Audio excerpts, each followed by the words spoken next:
आप उस प्रोग्राम को फॉलो करके 3 महीने में 12 वीक्स में एटलीस्ट 5% का डेडलिफ्ट गेन कर सकते हो। सो फॉर एग्जाम्पल अगर आप 100 kg लिफ्ट करते हो तो 12 वीक्स के प्रोग्राम के बाद you will be able to lift 105 kg। अगर मैं इसके अकॉर्डिंग कंपाउंड ऐड करता जाऊं तो within a year you will be able to lift 123 kg। Hey guys, this is Coach Sandeep and welcome to another video of CrossFit Movements. And this is also the second video of how to maximize your deadlift. अगर आपने first video नहीं देखा है then you can tap this link and go to that video. उस video में मैंने explain किया है कि डेडलिफ्ट के प्रिंसिपल्स क्या हैं, कॉमन मिस्टेक्स क्या हैं और उनको हम करेक्ट कैसे कर सकते हैं ताकि आप एक बेटर और एक अच्छी डेडलिफ्ट कर सको। इस वीडियो में मैं आपके साथ शेयर करूंगा एक 12 वीक्स का deadlift programme and that is absolutely free. I am putting up the link of that chart in my description. You can go, आप उस प्रोग्राम को फॉलो करके 3 महीने में 12 वीक्स में एटलीस्ट 5% का डेडलिफ्ट गेन कर सकते हो। सो फॉर एग्जाम्पल अगर आप 100 kg लिफ्ट करते हो तो 12 वीक्स के प्रोग्राम के बाद you will be able to lift 105 kg। अगर मैं इसके अकॉर्डिंग कंपाउंड ऐड करता जाऊं तो within a year you will be able to lift 123 kg and 23 kg का PR within a year वो भी डेडलिफ्ट में इज प्रीटी गुड। एंड 5% भी मैं आपको कंजर्वेटिव बोल रहा हूं, आप उसे ज़्यादा भी इंक्रीज कर सकते हो। It's totally up to you कि आप वो 12 वीक्स कितने डेडिकेटेडली और कितने कमिटेड हो उस डेडलिफ्ट का पीआर को ब्रेक करने के लिए। So let me share the breakdown of this programme. इस प्रोग्राम को हम आगे कैसे बढ़ा सकते हैं, इस प्रोग्राम में आपको क्या क्या चीज़ों पे फोकस करना है और कब आपको रेस्ट लेना है, ये सब मैं आपको एक्सप्लेन करूंगा इस वीडियो में। सो ये जो प्रोग्राम है ये इन 3 फेजेस में डिवाइडेड है। The first phase is your volume phase, the second phase is strength phase and the third phase is your max phase. Now let me elaborate कि ये फेजेस हैं क्या। और ये तीनों फेजेस जो हैं वो 3-3 वीक के हैं। 4th week will be a deload week. Deload week जो होता है वो भी मैं अभी एक्सप्लेन करता हूं। First let's talk about the volume phase. Volume phase में क्या होगा, फर्स्ट 3 वीक्स आपका जो लोड है वो कम होगा बट जो रेपिटिशंस हैं, रेपिटिशंस के नंबर ज़्यादा होंगे। ये 3 वीक्स का हमारा पर्पज़ ये है आपको प्रिपेयर करना, आपकी बॉडी को इम्प्रूव करना और प्रिपेयर करना for the next phase which is the strength phase. Now, the strength phase is absolutely brutal. इस फेज को अगर आप निकाल गए इन 3 वीक्स को तो आपको ऐसा लगेगा कि आपने अभी पीआर ब्रेक कर दिया है, क्योंकि इस वाले फेज में आपकी इंटेंसिटी भी ज़्यादा होगी और आपका लोड भी ज़्यादा होगा। High load and high reps, reps high नहीं होंगे बट फ्लक्चुएट करेंगे, कम भी होगा ज़्यादा भी होगा।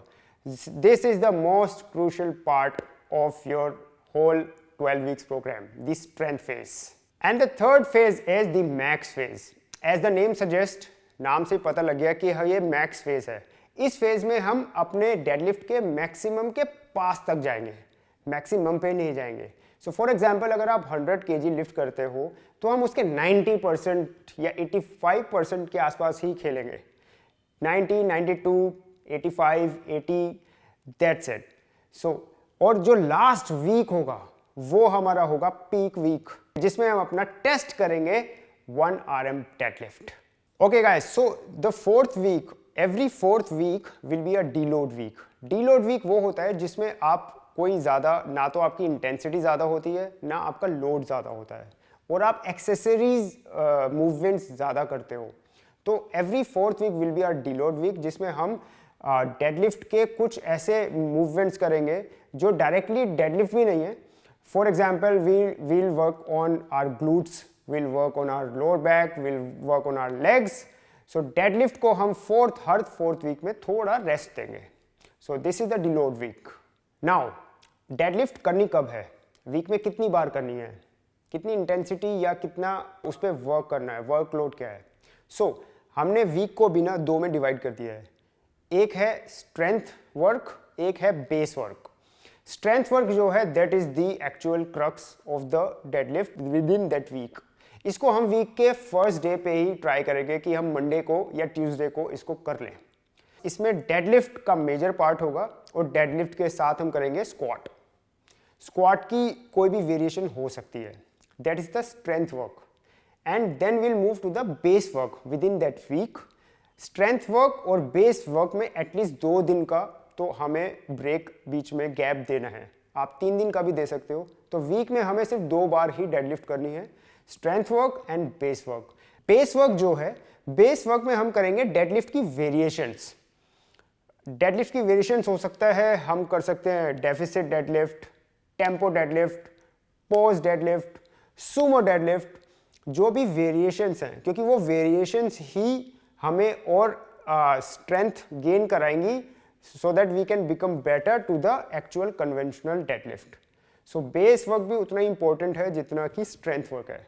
So अगर आप Tuesday को strength work कर रहे हो तो आप base work करो Thursday या Friday को, so that you get ample rest for the next week's strength cycle.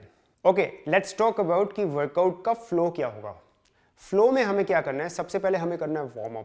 Warm up भी हमें करना है general warm up. General warm up could be dynamic movements, running, jumping, skipping, so that आपकी body थोड़ी warm हो जाए for the deadlift. Then will move to the specific warm up. Specific warm up में हमें maybe empty barbell से we have to you can do deadlift with empty barbell, good mornings, squats. थोड़ा specific हो जाएंगे हम इस वाले warm up में ताकि हम डेडलिफ्ट पे पहुंच सकें। इसके बाद हमें करना है टेक्निकल वर्क। टेक्निकल वर्क आप चाहे बेस वर्क कर रहे हो, स्ट्रेंथ वर्क कर रहे हो, उसमें आपको पहले टेक्निक वर्क करना ही है। इस टेक्निकल वर्क में हम करेंगे deadlift with 50% of our 1 RM। 50% of 1 RM हमें करना है 3 into 5, so 3 sets of 5 repetitions.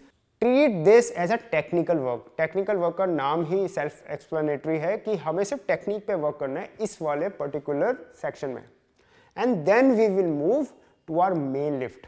वो स्ट्रेंथ वर्क है या बेस वर्क है, वो डिपेंड करता है आप वीक के किस डे पे हो। ये 3 प्रोटोकॉल तो हमें फॉलो करना ही है before moving to the main lift. अगर उसके बाद आप में इतनी जान बचती है तो आप एक्सेसरी वर्क भी कर सकते हो, दैट इज ऑप्शनल।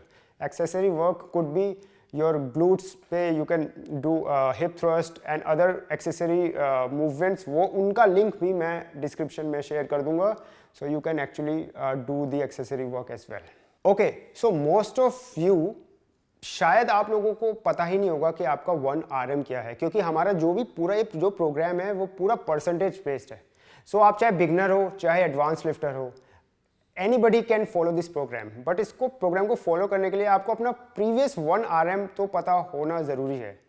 तो अगर आपको अपना प्रीवियस 1 RM नहीं पता है तो आप उसको इस तरह निकाल सकते हो कि जिस वेट पे आप कंफर्टेबली तो नहीं बट थोड़ा चैलेंजिंग होके आप 2 रैप कर सकते हो। If you can do 2 to 3 reps, अभी के लिए आप उसको ही अपना 1 RM मानो। और अगर आप करना चाहते हो तो you can do a 1 RM before starting this programme. इस प्रोग्राम से पहले आप एक बार ट्राई कर लो कि आप मैक्सिमम 1 रैप कितने वेट पे कर रहे हो, उससे आपको पता लग जाएगा कि आपका 1 RM कितना है, एंड उसके अगेंस्ट ही आप सारे परसेंटेजेस निकाल सकते हो।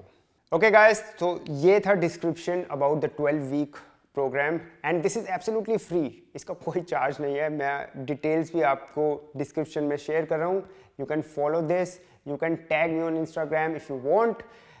सी, जब आप अपना 1 RM प्रीवियस 1 RM डिफीट करोगे, वो भी प्रॉपर फॉर्म के साथ, प्रॉपर मूवमेंट के साथ, you will be able to lift more. और आपकी ना बैक हर्ट हो रही है ना आपके लेग्स हर्ट हो रहे हैं, तो उसकी जो फीलिंग है वो बहुत अलग होती है। So I hope this programs help you to crush your deadlift, to become stronger and break your previous 1 RM। Thank you so very much for watching this video.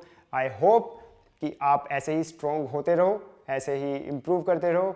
I will see you in the next video of CrossFit movements.